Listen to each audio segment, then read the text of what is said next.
बाहर एक समाज है जो 200 सालों से बारिश में भीग रहा है, उसका सबक सीख रहा है और उनके तरफ कभी भी कैमरा या माइक पहुंचा ही नहीं है कि पूछने को कि भाई कौन दोहराया जाएगा या लोगों को वही पता चलने वाला है जो रिपोर्ट किया जाएगा या जिसको कैमरा में कैप्चर किया जाएगा।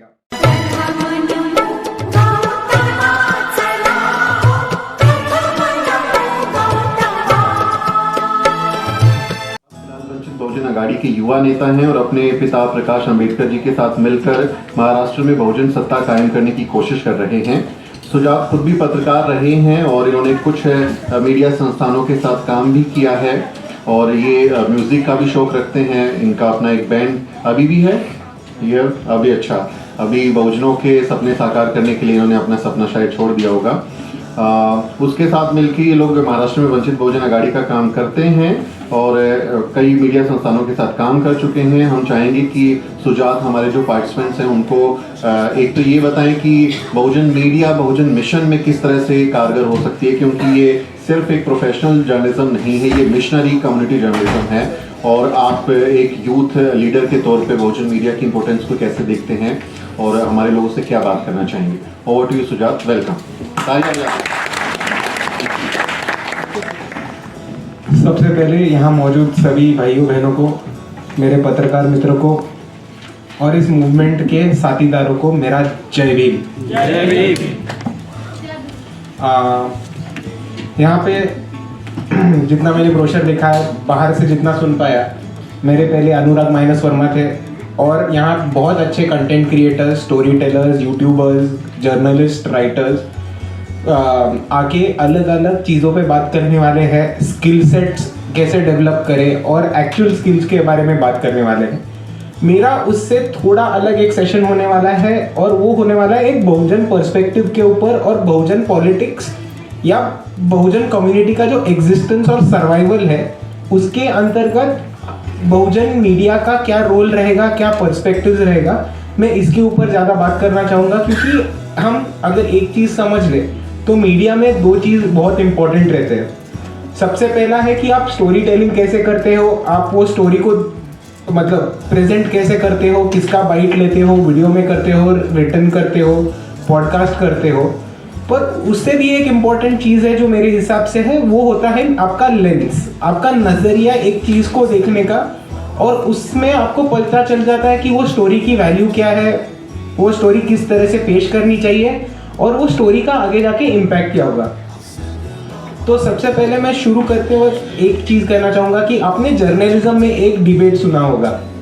वो डिबेट ऐसा है कि दो लोगों के बीच में बहस हो रही है कि बाहर बारिश हो रही है कि नहीं।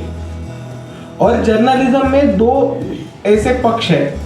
तो पहला पक्ष ये कहता है कि अगर दो लोगों के बीच में बहस हो रही है कि बाहर बारिश हो रही है कि नहीं, डिबेट हो रही है कि नहीं, तो एक पक्ष ऐसे कहता है कि बाहर जाके आपको देखना चाहिए कि सच में बारिश हो रही है क्या नहीं और उस पर रिपोर्टिंग करनी चाहिए और आपका जो एनालिसिस है, ओपिनियन है कि बाहर बारिश हो रही है क्या नहीं, उस पर लिखना चाहिए।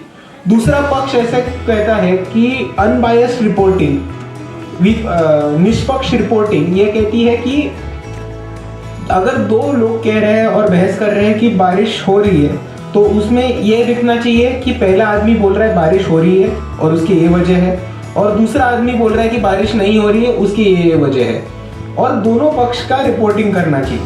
पर अगर हम इस डिबेट को, इस बहस को बहुजन पर्सपेक्टिव से समझे तो इन दोनों के बहस में बाहर बारिश हो रही है क्या नहीं, बाहर एक समाज है जो 200 सालों से बारिश में भीग रहा है, उसका सबक सीख रहा है और उनके तरफ कभी भी कैमरा या माइक पहुंचा ही नहीं है कि पूछने को कि भाई तुम कितना भीगे हो, तुम कितना पानी में हो, तुम बारिश तुम्हारे इधर हो रही है क्या नहीं।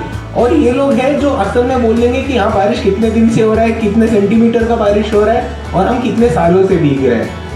तो आप एक चीज़ समझ लीजिए कि कैमरा और मीडिया ये बहुत दो पावरफुल टूल्स होते हैं और ये पब्लिक ओपिनियन बनाने में, एक पब्लिक ओपिनियन फॉर्म करने में या पब्लिक पर्सपेक्टिव फॉर्म करने में बहुत इंपॉर्टेंट होते हैं।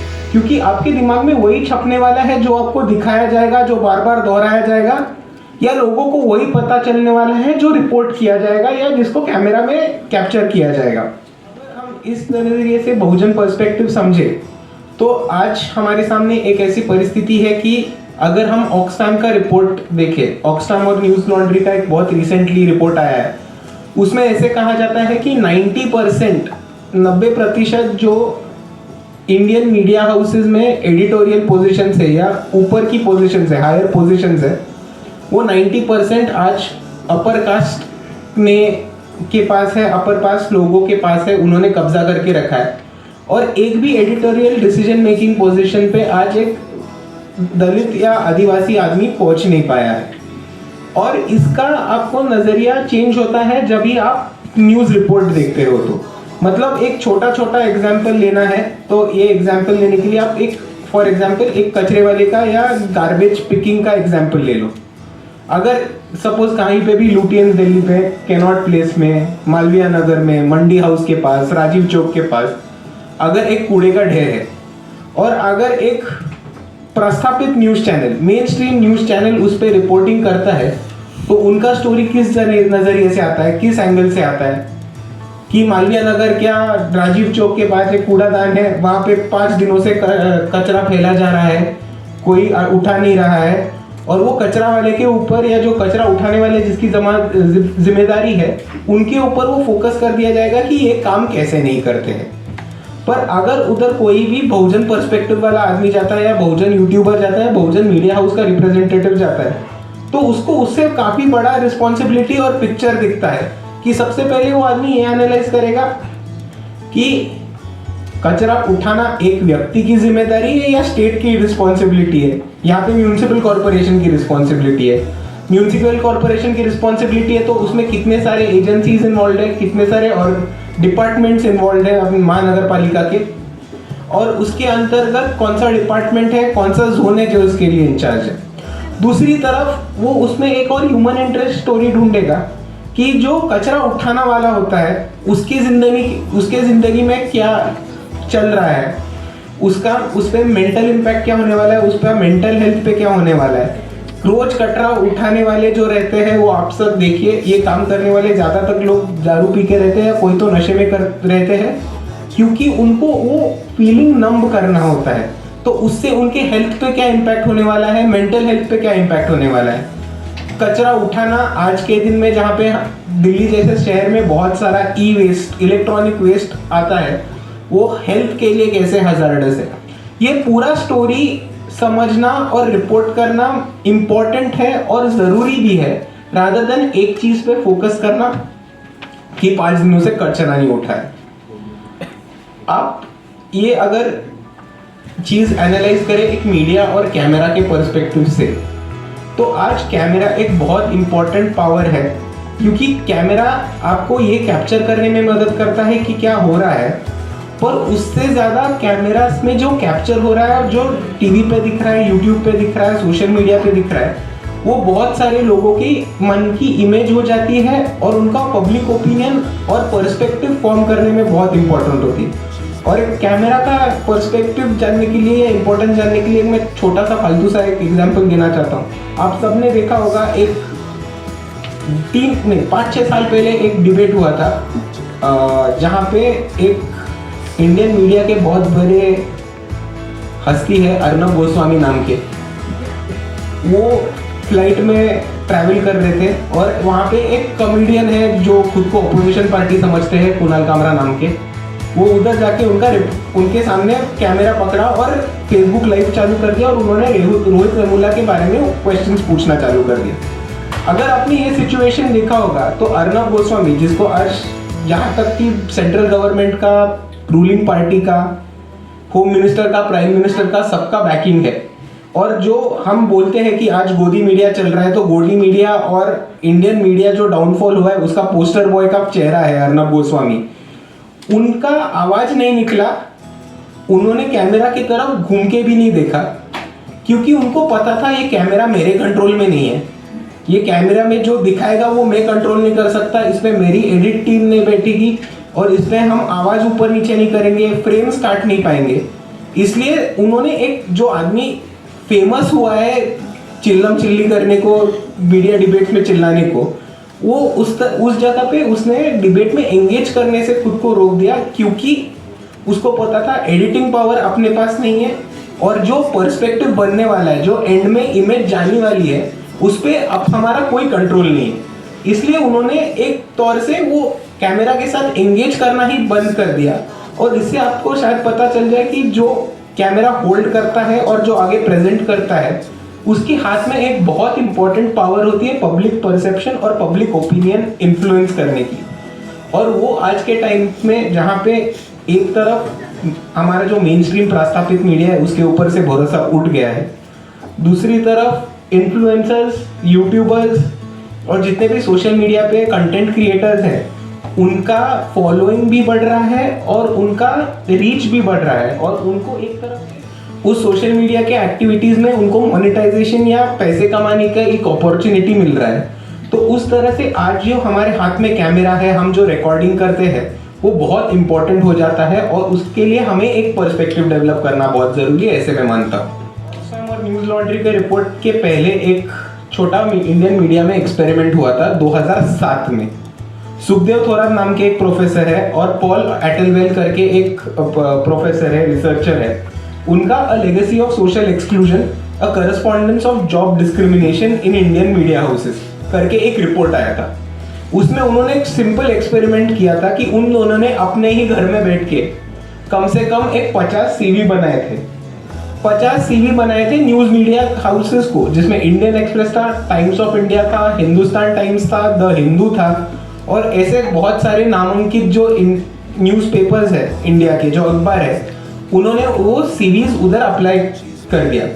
तो उन्होंने वो सीरीज में क्या किया था कि सभी सीरीज में एक जैसा क्वालिफिकेशन, मतलब ज़्यादा क्वालिफिकेशन में ऊपर नीचे नहीं था, समान क्वालिफिकेशंस थे। पर उन्होंने क्या किया, उसमें से कुछ नाम आदिवासियों के दे दिए, कुछ नाम बहुजनों के दे दिए, कुछ नाम दलितों के दे दिए और बाकी सारे जो थे यहाँ के सवर्णों के नाम दे दिए उस एप्लीकेशन पे। उससे आगे जाके क्या हुआ कि जिन लोगों को कॉल आया इंटरव्यू के लिए, जॉब एप्लीकेशन जिनका सक्सेसफुल अगले राउंड में गया और जिनको कॉल आया जॉब एप्लीकेशन के लिए, उनका एनालिसिस करने के ऊपर ये आया कि जितने भी सवर्णा लोग थे या अपर कास्ट लोग थे, उनको ही जॉब एप्लीकेशन सक्सेसफुल हुआ है और उनको इंटरव्यू नेक्स्ट राउंड के लिए कॉल आ गया था। और जितने भी दलित, बहुजन, आदिवासी सीरीज थे, उनको कचरे में डाल दिया गया था या उनका उसी राउंड में कैंसिल कर दिया था। अभी एक चीज समझना इसमें इंटरेस्टिंग है कि ये लोग सच्ची में एग्जिस्टिंग नहीं थे, ये लोग सचमुच के लोग नहीं थे। ये दो लोगों ने उनके सीरीज घर बैठ के बनाए थे और ये टेस्ट करना चाहते थे कि यहाँ की मीडिया में जॉब सिलेक्शन में कितना डिस्पैरिटी है, कितना डिस्क्रिमिनेशन होता है कास्ट बेस को लेके। और उनका ये एक्सपेरिमेंट इन वे मैं मानता हूँ कि सक्सेसफुल रहा, जहाँ पे सिर्फ सवर्णाओं को और अपर कास्ट लोगों को एक तरीके से नेक्स्ट जॉब एप्लीकेशन उनका सक्सीड हुआ और इंटरव्यू राउंड के लिए कॉल अप आया, बाकी सबको साइड में डाल दिया या हटाया गया। और इस परिस्थिति में, इस सिचुएशन में आज जो बहुजन यूट्यूबर्स, सोशल मीडिया पे एक्टिविस्ट बोल रहा हूँ, सोशल मीडिया पे कंटेंट क्रिएटर्स, फेसबुक पे काम करने वाले लोग और जो एक नए तौर से आप जिनको सोशल मीडिया इन्फ्लुएंसर्स भी बोलते हैं ब्रॉड टर्म में, वो एक अच्छे तरह से आगे बढ़ रहे हैं, खड़ा रह रहे हैं और वो एक मूवमेंट के लिए बहुत इंपॉर्टेंट हिस्सा है। ऐसे मैं मानता हूं। हम आज देखें तो इंडिया में बहुजन, दलित, आदिवासी इंडियन मीडिया हाउसेस में अंडर रिप्रेजेंटेड है। पर दूसरी तरफ अगर हम यही पर्सपेक्टिव इश्यूज पे देखेंगे तो हमें ये भी पता चलता है कि दलित इश्यूज है, बहुजन इश्यूज है, आदिवासी इश्यूज है, अम्बेडकराइट इश्यूज है, उनको आज मेन स्ट्रीम मीडिया में कवरेज नहीं मिलता है। कवरेज मिलता है तो उल्टा सीधा डाल दिया जाता है। मतलब मैं आपके सामने एक दो केस स्टडी पेश करना चाहूँगा कि सबसे पहले आप चैत्य भूमि जानते हैं? चैत्य भूमि को जानते हैं? तो जिनको नहीं पता उनके लिए सिर्फ बता देता हूँ। चैत्य भूमि जो जगह है मुंबई में, वो डॉक्टर बाबा साहेब अम्बेडकर का बरियल प्लेस रहा है और वहाँ पे Bharat Buddhist society of India ने एक भूमि बनाई है, एक स्मारक बनाया है जो बुद्धिस्ट डोम स्ट्रक्चर रहता है वो बनाया है। एंड वहाँ पे लाखों लोग हर साल महापरिनिर्वाण दिवस, बाबा साहब की डेथ एनिवर्सरी और 14 अप्रैल बाबा साहब का बर्थ एनिवर्सरी जो रहता है उसके लिए लाखों की संख्या में लोग आते हैं। हर साल मराठी अखबारों में एक न्यूज़ आता है कि चैत्यभूमि में इतने इतने लोग आए, 3 टन कचरा पाया गया। हर साल का रिपोर्ट है। पर अब इसमें ये पर्सपेक्टिव कभी सामने नहीं आता कि मुंबई महानगर पालिका के पास, महाराष्ट्र गवर्नमेंट के पास 1960 से ये डॉक्यूमेंटेड एविडेंस है कि 3 लाख से ज़्यादा लोग हर साल आते हैं। तो उनके लिए कुछ तो सुविधा उपलब्ध कर दिए जाए, जगह जगह पे डस्टबिन्स रख दिया जाए, पोर्टेबल टॉयलेट्स रख दिए जाए, 1-2 मेडिकल कैंप सेटअप कर दिए जाए जहाँ पे पानी, ORS, ग्लूकॉन डी जैसे या पार्ले जी के बिस्किट लोगों को मिल जाते हैं। दूसरी तरफ मेडिकल कैंप्स होने चाहिए लोगों की देखभाल करने के लिए। बहुत धूप रहती है तो टेंट सेटअप करने चाहिए। ये हर साल अम्बेडकराइट ग्रुप्स, अलग अलग यूथ ग्रुप्स इनिशिएटिव लेते हैं, BMC को एक एप्लीकेशन लिखते हैं और बहुत झगड़ा होने के बाद 1-2 जगह पे कहीं तो पोर्टेबल टॉयलेट्स रहते हैं, 1-2 जगह पे टैंकर्स पानी के लाके रख दिए जाते हैं। पर ये अखबार में स्टोरी आना रुकता नहीं है। पर ये बहुत कॉमन सेंस वाली बात है कि अगर आपको पता है हर साल 50 लाख से ज़्यादा लोग आने वाले हैं तो उसके लिए सुविधा उपलब्ध करके दो। और उधर उतना रुकता नहीं है, उनका कवरेज होता है। और वो कवरेज में रिपोर्टर्स के नाम कौन से आते हैं कि गायकवाड़, कांबले। तो इसमें आपको एक चीज़ समझ आए कि ये रिपोर्ट तो एडिटर्स के नाम से हो रहा है, एडिटर्स के हिसाब से एडिटोरियल कॉल उनका है। पर दूसरी तरफ रिपोर्टर्स को जो दलित इश्यूज कवर करने को भेजते हैं वो दलित रिपोर्टर्स को ही भेजते हैं। मतलब एक हो कि कम्युनिटी के सामने यही लोग बदनाम हो जाए और ये दिखा सकते हैं कि ये लोग आपस में भिड़ते हैं। पर दूसरी तरफ जिनके पास वो एक्चुअल पावर है डिसीजन मेकिंग का, वो लोग अपनी कास्ट लेंस से उस मामले, उस इशू को उसी तरह से रिप्रेजेंट करेंगे कि ये लोग तो दलित है, आके कचरा करते हैं और हर साल आके कचरा करके मुंबई में लेके जाते हैं। दूसरी चीज़ इसी को लेके मैं बोलता हूँ कि आपने स्पिरिट ऑफ मुंबई करके सुना होगा। हर साल मुंबई में बारिश आता है, मुंबई पानी के नीचे बह जाता है और उस समय स्पिरिट ऑफ मुंबई करके पोस्ट इंस्टाग्राम और फेसबुक पे हैशटैग चालू होता है कि this is the spirit of Mumbai, हम इतने बारिश में भी सर्वाइव कर लेते हैं, हमारा घर का एड्रेस ये है, आप हमारे घर पे आके रुक सकते हो। पर 1 साल या 2 साल ऐसे हुआ है जब 6 दिसंबर को बहुत बारिश हुआ और तभी कौन से भी मीडिया चैनल ने या कौन से भी इन्फ्लुएंसर्स के ग्रुप ने भी ये न्यूज़ नहीं चलाया कि स्पिरिट ऑफ मुंबई अभी भी जिंदा है, इन लोगों को आप घर पे बुला लो। क्योंकि इनको पता है बाबा साहेब के जो अनुयायी है वो कौन से कम्युनिटी से आते हैं, वो कौन से कास्ट ब्रैकेट से आते हैं, वो कौन से इनकम क्लास से आते हैं। वो महाराष्ट्र से, भारत से मुंबई आके रुके हुए, बारिश हो रहा है तो जहाँ पे ग्राउंड पे रुकते हैं वहाँ पे रुकना इम्पॉसिबल है। तो किसी ने अपना घर खोल दिया और मुंबई के रिपोर्टर्स ने वो रिपोर्ट कर दिया, तो वो कभी हमको होते हुए दिखता नहीं।